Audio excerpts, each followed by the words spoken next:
Freakish History takes a deep dive into stranger-than-fiction historical events and plops the listener down in the middle of the bizarre and compelling action. In Season 1, we head to Cleveland, Ohio for the 10-cent beer night riot of 1974.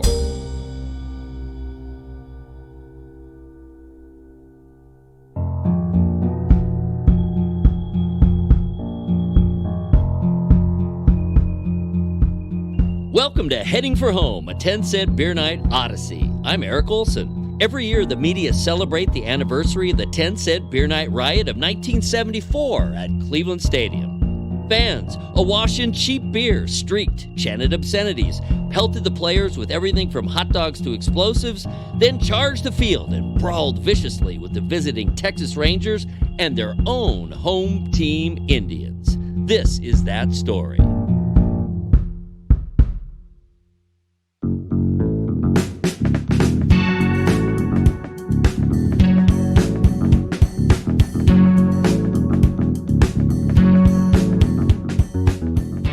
Previously on Heading for Home, the game actually began. Pitchers swapped wives, home runs and other explosions, bouncing balls, and boobs.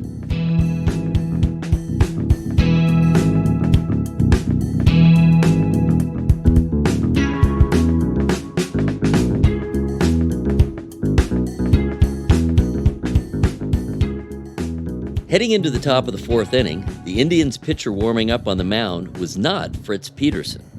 Indians manager Ken Aspermani clearly hadn't liked what he had seen out of Peterson and was giving him the hook after only 3 innings and 2 runs allowed.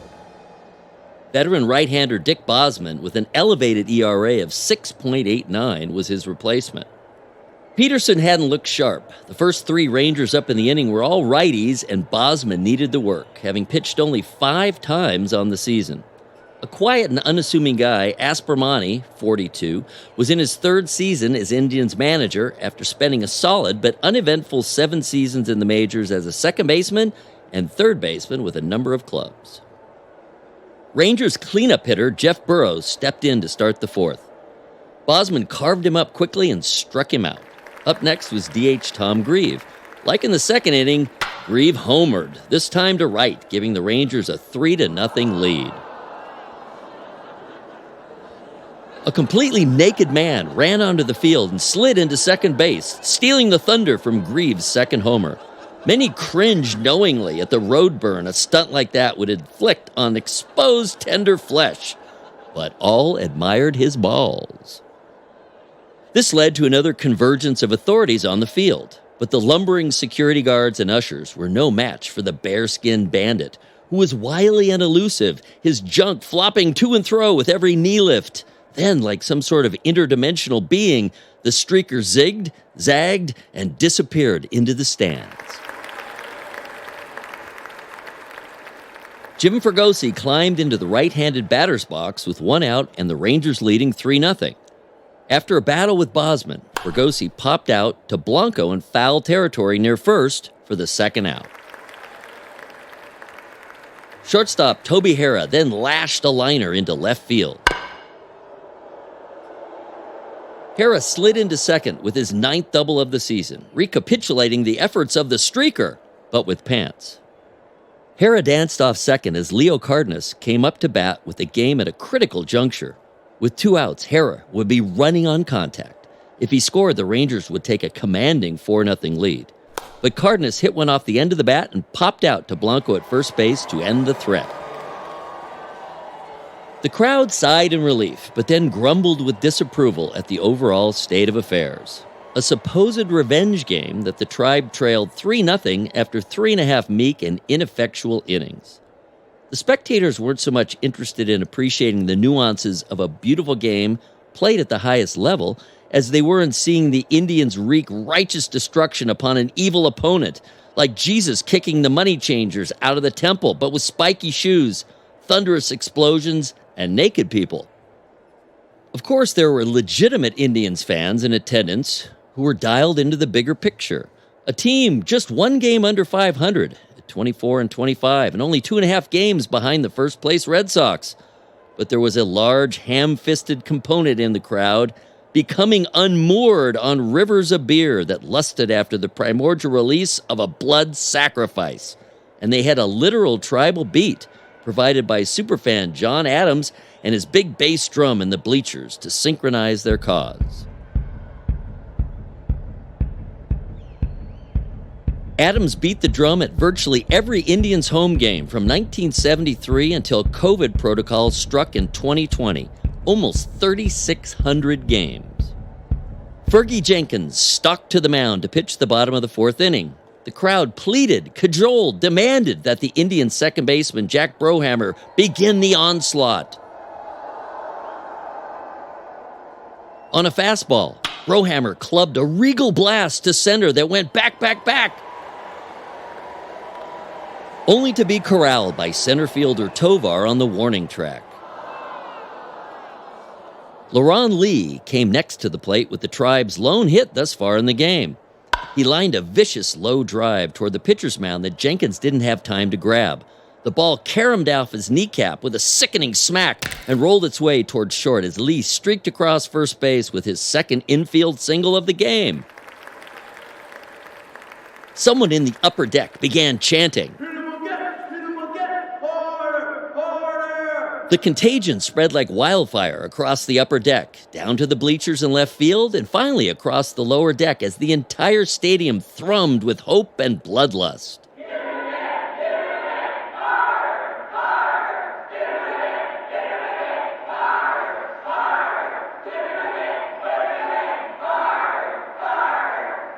With one out and LaRon Lee on first, Charlie Spikes came up for the second time, having flied to right to end the first inning. This time he fared much better, sharply singling to right, sending Lee scrambling around to third base. The Tribe finally had something going, and the wavering attention of the fans returned to the game. Indians DH Oscar Gamble came up with a big bat, the biggest afro in the majors, and a chance to cut into the Rangers' 3-0 lead with one out and runners on first and third. Gamble singled up the middle, scoring Lee and sending Spikes all the way to third. The stadium exploded in tumultuous cheers, sounding more like a World Series crowd than a Tuesday night gathering in early June. With a run on the board, the fans' mood shifted from sullen and chippy to aggressive and taunting. Fiery verbal jabs erupted like little volcanoes of vitriol. In your face, Mark! Take that, you blistering assholes! Rangers suck! Fucking Canadian! Your mother! But this was also time for hope. The Indians had runners on first and third with only one out, and the dangerous George Hendrick stepping into the box. Hendrick dramatically worked the count to 3-2 before grounding into a 4-6-3 double play to end the Indians' short-lived rally and the fourth inning. 4 innings into the big revenge game, and the Tribe hadn't been particularly vengeful. They were down 3-1. But things could be worse, and there was always more beer, practically free, to be drunk, as well as insults and random objects to be hurled at the opponent. Dick Bosman ascended to the mound for the top of the fifth. Jim Sundberg, who had doubled to center his last time up, strolled into the batter's box.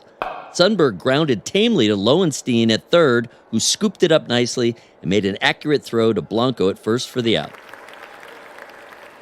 Leadoff man Cesar Tovar, who had doubled Sundberg home his last time up, again sent a fly ball to center. But this time his gliding counterpart, George Hendrick, made the catch for the second out.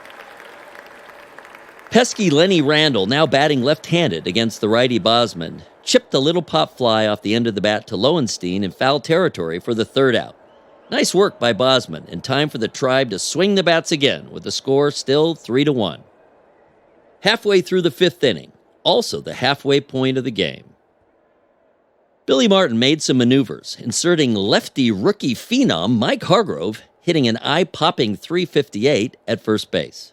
Part of the reason Hargrove was hitting so well was that Martin protected him against the better left-handed pitchers, which is why he hadn't started the game against Peterson. For all of Billy Martin's issues, namely anger and alcohol, he was a very successful, even beloved manager, and usually made the right moves to bring out the best in his players. Martin, in his first full season managing the Rangers, had the team playing .500 ball after they had lost 105 games in 1973 and 100 games in 72. The franchise, as the Washington Senators from 61 to 71, and then as the Texas Rangers, had only finished above .500 once, ever. As the Rangers took the field and Fergie Jenkins started his warm-ups for the bottom of the fifth, fans along the first base line noticed that Hargrove had entered the game defensively and needed to be properly welcomed to the evening's festivities. So they threw things at him. Welcome to Cleveland, rookie. You look skinny. Have a hot dog. You need some peanuts, too. Well, they're paying you now. Here, have some pennies. Hargrove tried to ignore all this as he tossed warm-up grounders to his infielders. The hot dogs and peanuts weren't much of a threat, but the pennies whizzing by his ears were a bit disconcerting. Just as Jenkins concluded his eighth and final warm-up, a pair of fans who looked and moved enough alike to be father and son bounded onto the field and dashed into fair territory in right field. The pair stopped, dropped their pants, bent over, and with the uniformity of synchronized swimmers, rotated 360 degrees, making sure the entire stadium equally shared in the glories of their double moon salute before scampering back into the stands. In tribute, fans tossed hot dogs, peanuts, pennies, firecrackers, and rolls of toilet paper onto the field.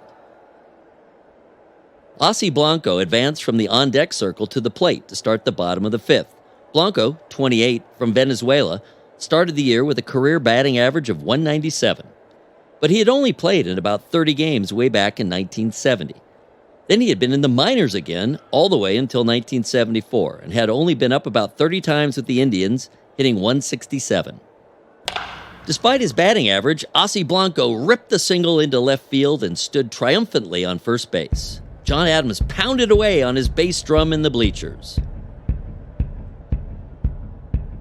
The trajectory of Blanco's career is interesting. Filling in at first base, he played 3 more games with the Indians, then was cut on June 9th and never played again in the major leagues. But as Shrek said, there's layers to these things. Though his major league career was but a blip, Blanco played 17 years in the minors, including stints in Mexico and Venezuela, amassing over 1,500 career hits and a batting average near .290.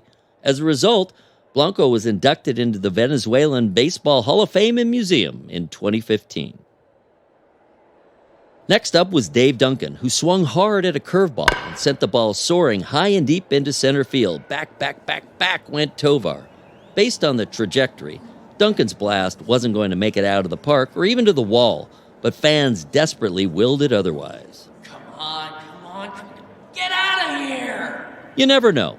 A fateful wind shear might scoop the ball up and gently plop it down into the bleachers for a home run.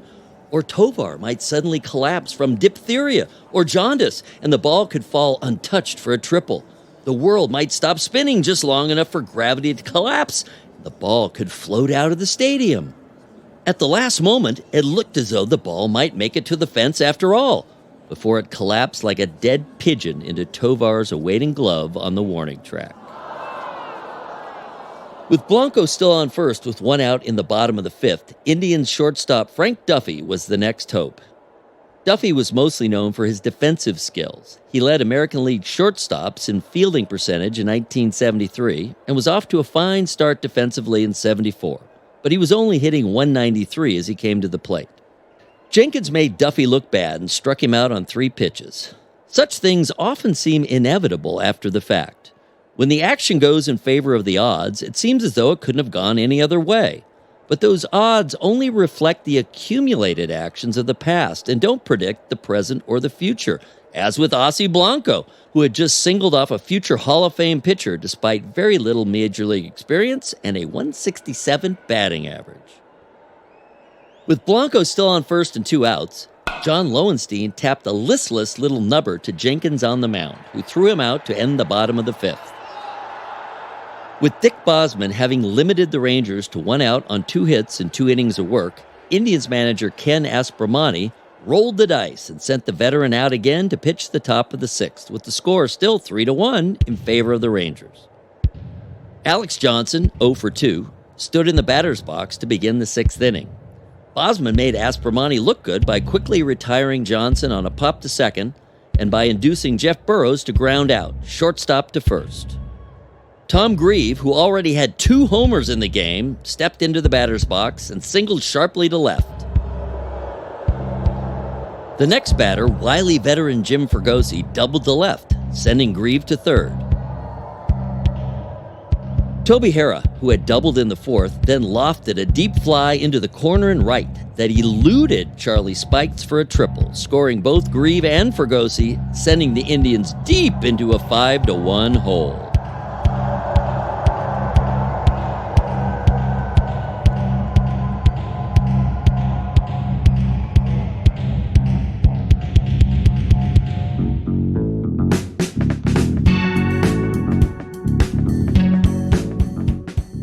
Next time on Heading for Home, a warrior is felled. The field is festooned and fans run wild. Herb Score pleads for sanity. The Indians show pluck, and the Rangers are bombed out of their bullpen.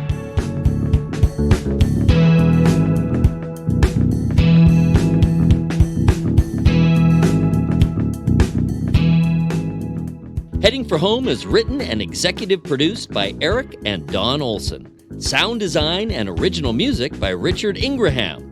Performed by Eric Olson, Buck McWilliams, Alex Olson, Mars Fargo, Tom Fulton, Nathan Welsh, Marty O'Sullivan, Don Olson, Donna Westfall, Brian Westfall, and Richard Ingraham.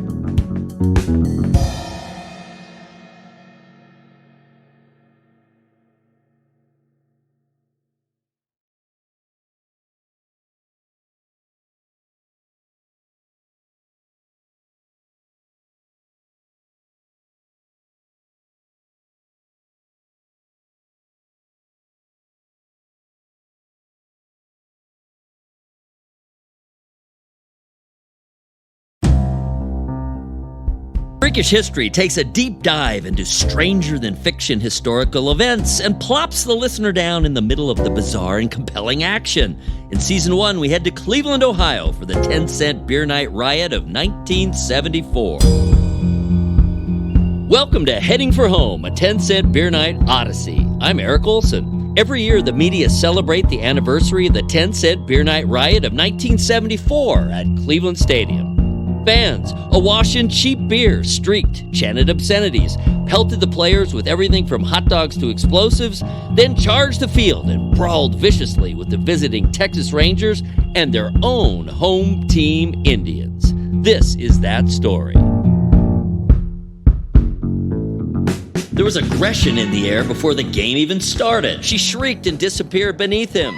With surprising agility, her beefy husband hopped up over the back of his seat onto the row behind him, yanked the thin guy up off his wife, and tossed him at the vendor, sending even more beer flying. The Indians got behind early, and the mood was explosive. Designated hitter Grieve settled in the batter's box and promptly set a majestic blast over the center field fence for a home run. As Grieve crossed home plate for the first run of the game, a single profound explosion thundered in the stands on the first base side behind the Indians' dugout.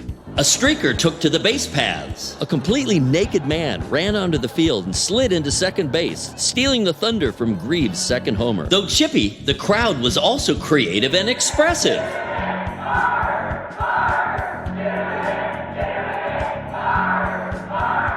There was a family of mooners. A pair of fans bounded onto the field and dashed into fair territory in right field. The pair stopped, dropped their pants, bent over, and with the uniformity of synchronized swimmers, rotated 360 degrees, making sure the entire stadium equally shared in the glories of their double moon salute. As the tribe fell into a 5-1 hole and the alcohol took hold, stadium announcer Bob Kiefer pled for sanity. Ladies and gentlemen, the Indians players and management request that you stop throwing things and stop running onto the field. Thank you for your cooperation. The field looked like a perverse circus with fans bounding onto it from all corners of the stadium, some doing somersaults and cartwheels, some dancing. Loons in left field were still trying to pull the padding off the wall as the grounds crew, brooms in hand, poked and shooed at them like they were a pack of raccoons rooting through the trash. Act! The beer ran out! Attention guests! All concession stands have run out of beer. Just kidding. However, beer may still be obtained from the trucks on the far side of the outfield fence. Despite the drunken streakers' destruction and explosions, the Indians were on the verge of a huge comeback. He reached back and spun a curve up to the plate. Ashby connected late off the end of the bat and sent a squibber toward Larry Brown at third, who charged and grabbed it cleanly, but had no place to go with the throw.